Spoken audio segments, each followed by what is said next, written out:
Chapter 2. The Nature of Mind Power. At this point I am confronted with the question that naturally arises when one begins to consider an unfamiliar object, subject, or principle, the question of, what is it? What is mind power is a difficult question to answer, for it implies a knowledge of the thing in itself, apart from its activities and manifestations. And this thing-itselfness is something that the candid, scientific thinker admits is beyond the range of his thought and knowledge. Any attempt to answer such a question must involve one in a maze of metaphysical and philosophical speculation regarding something which is by nature unknowable. And so I may as well frankly state here that I do not purpose guessing at the thing-in-itselfness of mind power. For, at the best, any attempt at an answer would be merely a guess, for I do not know. Neither do I know anyone else who knows. I am acquainted with the numerous speculations of the ancient and modern philosophers and metaphysicians on the subject. I have read and studied them, and have rejected them as mere theories unsupported by facts. And I have made and rejected a dozen or more theories of my own on the subject, all vague, foolish speculations. I have studied the best of what has been written and thought regarding this thing-in-itselfness of mind and mind power.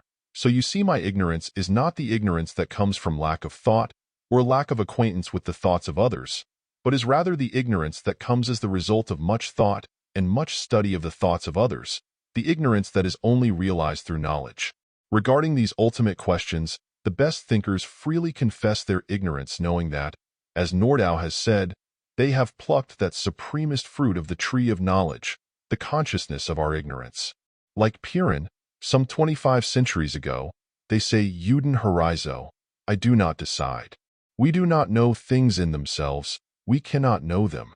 If we knew the ultimate truths regarding the tiniest and most insignificant thing in the universe, we would know everything that is, for that tiniest thing is connected with and related to everything in the universe, and that which underlies the universe. And to know the thing in itself of anything would be to know the great thing in itself of the all. All that we can do is to know and consider things by what they do, and how they act, and through their manifestations and activities, and the results and effects of the same, rather than by what they are in the abstract or apart from their activities, manifestations, and the phenomena proceeding from them. Apart from their activities, manifestations, and phenomena, things are but abstract no things so far as our understanding is concerned. Airy words coined by the metaphysicians and philosophers in order to provide food for speculation, argument, and dispute without end. And we may as well admit the fact that all consideration of ultimate things in themselves, inevitably leads us to the conclusion that the only real thing in itself is a something, underlying all things and yet a no thing, and which transcends all of our experience, knowledge, reason, thought, and even imagination. And therein lies the folly of attempting to tell just what anything is. In view of the facts mentioned, and which are held to be correct by the world's best thinkers, how much saner is it to devote our attention to the consideration of things as known through their activities, manifestations, and phenomena, knowing them by what they do and how they act, by the laws and principles of the activities and operations, rather than by speculations concerning their nature as abstract thing in themselves. This is the method of modern science, as compared with those of speculative philosophy and metaphysics. But a little learning is a dangerous thing, and fools rush in where angels fear to tread. And so we shall never be at a loss for ingenious theories and solutions of ultimate problems. We have among us some who glibly inform us that they know just what mind is. Such add to the gaiety of the nations, and therefore are useful and interesting. Did you ever hear of the youth at college, who, when asked by his professor, "What is electricity?" answered, "Well, sir, I did know, but I have forgotten." The professor answered dryly, "Now, isn't that too bad? Here is the only person in the world who ever knew just what electricity is, and he has forgotten. What a loss to the race! Why do we not have courage enough to leave off this making of the speculative soap bubbles with which we have been amusing ourselves, and learn to answer honestly, 'I do not know'?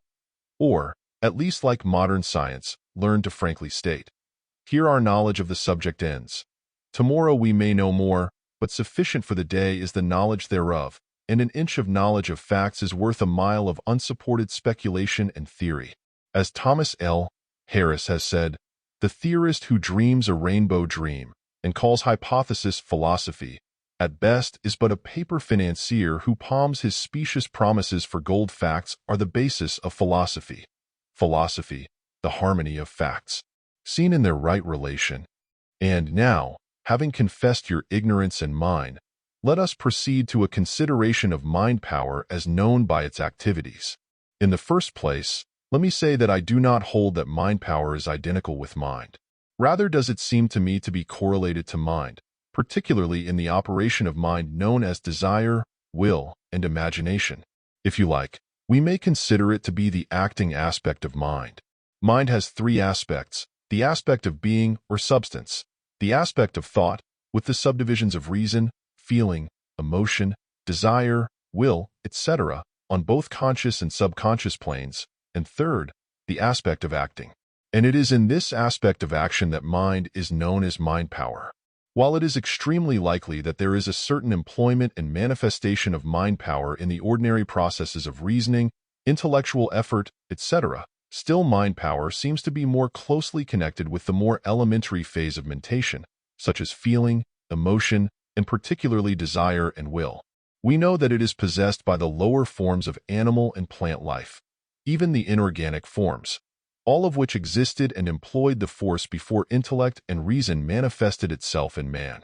And so I would impress upon you that while mind power may be called into operation by, and still more certainly may be directed by the intellect, still you must not make the mistake of identifying it with that phase of mind or attributing it solely to creatures possessing the same. It is a far more elementary and basic force, as you have seen in the preceding chapter. Indeed, in order that you may understand the operations of mind power, you may as well get into the habit of considering it as correlated to that which we call will, as distinguished from intellect and reason. By will, I do not mean that phase or faculty of the mind which decides, determines, or chooses, although this customary use of the term is quite correct as applied to one phase of will. This deciding, choosing, determining faculty is one of the attributes of intellect and self-consciousness superimposed upon the elemental will in the direction of guiding, directing, turning, and restraining. It is the ego at the wheel, directing the ship of life by the chart of reason, the motive power being will or mind power. Choice in the lower forms of life and activity simply means yielding to the strongest desire or aggregate of strongest desires or average of strongest desires. No, I did not mean will in the above sense, but in the more elementary sense of the term, the original sense, for the word is derived from the root meaning to wish, to desire strongly. And in this elementary sense, the word will is used to designate that primitive, original, universal mental principle in life, which manifests in desire for action and in the response to that desire. In this sense, will may be considered as desire will, both being held to be phases of the same thing, or rather the two poles of the same thing. The desire pole of this desire will is connected with that which we call emotion, feeling, etc., which arouses it into action. The will pole of this desire will is connected with that principle of mental activity which we are considering under the name of mind power, the dynamic aspect of mind. I ask that you reread this paragraph, that you may fix this idea firmly in your mind, for upon it depends the correct understanding of much that I shall have to say in this work.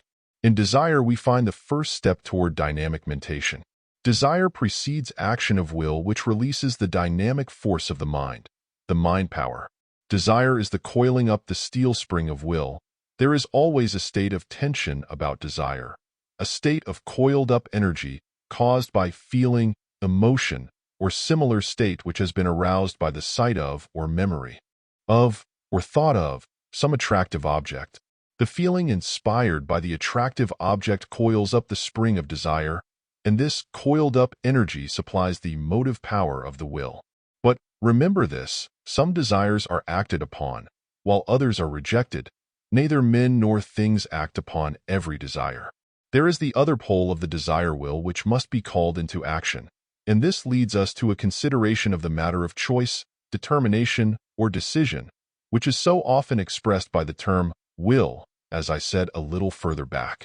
This choosing or determining phase of will is little more than an empty name or term, so far as is concerned the relation between desire and will action in the cases of things and creatures lower in the scale than man. For in these cases this choice, determination, or decision is based entirely upon the degree of feeling, or the degree of attractiveness of the objects presenting themselves to the attention, the strongest feeling, attraction, or motive interest winning the day. Fear is one of the strongest feelings influencing desire, and acts usually as a neutralizer of other feelings and desires, and is most potent as a motive influencing choice or decision. In fact, one is justified in regarding fear as the negative form of desire, being really a desire not to.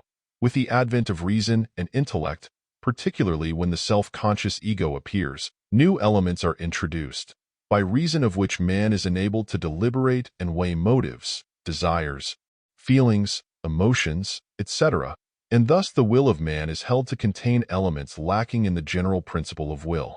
But the aspect of will with which we are much concerned is the aspect of action, the will pole of desire will. Just where desire passes into will is impossible to decide.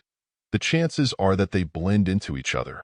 But this we do know, that something happens at a certain stage of the mental operation, whereby the attention of the thing or ego passes from the pole of desire to the pole of will, and then one of two things happens, i.e., 1.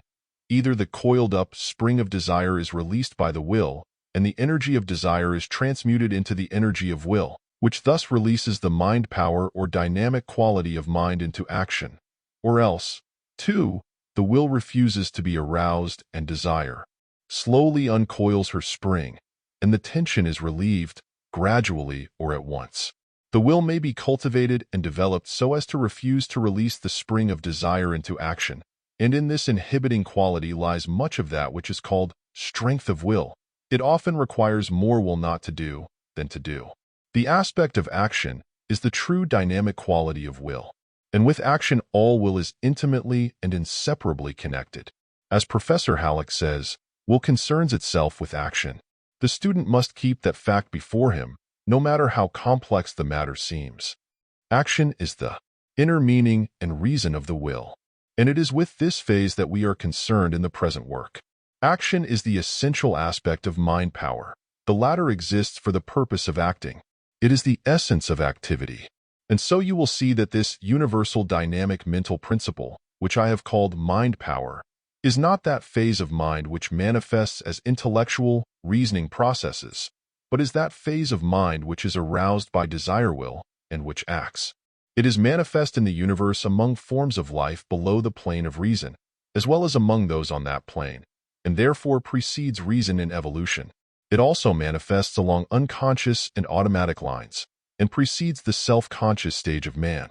It represents an elementary, primitive, fundamental, dynamic, mental force, and may be thought of as a raw, crude, undeveloped force manifesting along the lines of instinctive action or appetency, rather than along the lines of intellect, reason, or the higher cognitive faculties. It is something far more elemental and basic than intellect. It is more nearly akin to the elemental life forces which we personify under the name of nature. Whether or not that which we know as reason or intellect were evolved from an elemental mind stuff, or whether these higher forms of mentality are something of an entirely higher and distinct nature, or whether, as the occultists hold, intelligence is the result of the influence of a spiritual ego, something distinct from mind, upon an elementary mind stuff. These are questions belonging to other phases of the general subject of being, with which we have nothing to do in the consideration of the subject before us. I have my own opinions and beliefs on these points, and so have each of you. We may differ regarding the same, but may still be able to examine the subject before us as co-workers, in spite of our lack of agreement regarding questions of philosophy, metaphysics, or religion. We are dealing with a natural force, a universal energy, now and here, and should examine and study its principles just as we would were it electricity, magnetism, heat, or light that we were studying. I am inviting you to a scientific study, not a metaphysical or philosophical speculation, doctrine, or theory. These latter things have their own good places, but they have no place here at this time.